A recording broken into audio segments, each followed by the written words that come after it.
I'll be brief. I'm definitely not as eloquent as many of my colleagues up here.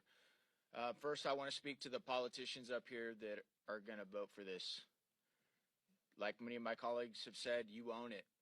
All the garbage, all the funding for borders overseas, but you won't lift a finger to stop the invasion at our southern border.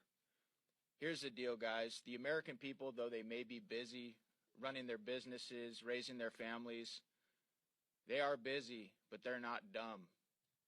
And they are gracious. They don't expect us to win every fight. They know that we're outnumbered up here. But here's the deal. They do expect us to fight.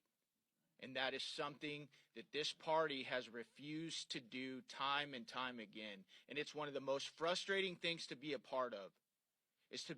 We know what the Democrats are going to do. They're going to destroy the country. They're driving us off the cliff at 95 miles per hour. Well, guess what?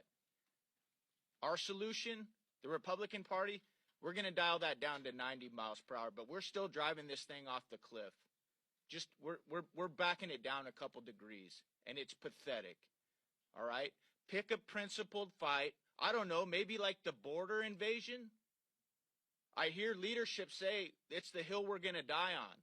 Really? Do you even know what that means? That means you got to take a hill and be willing to die on it. I don't see it. And until I see it, I'm not going to be like a lot of politicians up here and be a cheerleader for it. Because it's garbage and it's destroying this country. It's destroying the future for my kids and your kids. Now I want to speak really quickly to the American people.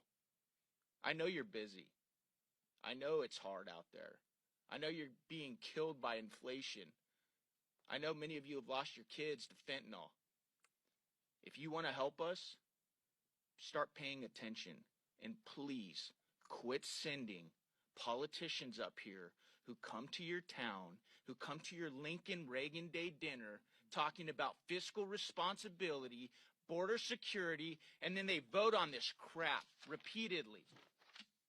You can help us. Quit sending them up here. Because in case you guys haven't noticed, we are radically outnumbered. It's always the same names. It's always the same names of people trying to stop it. And it's always the same names, unfortunately, who talk a good game in the media and back at home in their districts. And then they come up here and they vote for this crap, hoping that you don't pay attention. You can help us. Clearly, I'm a hell no on this bill. Thank you. Let's see. Mr. Ogles, you're next. Thanks, Eli. Good job.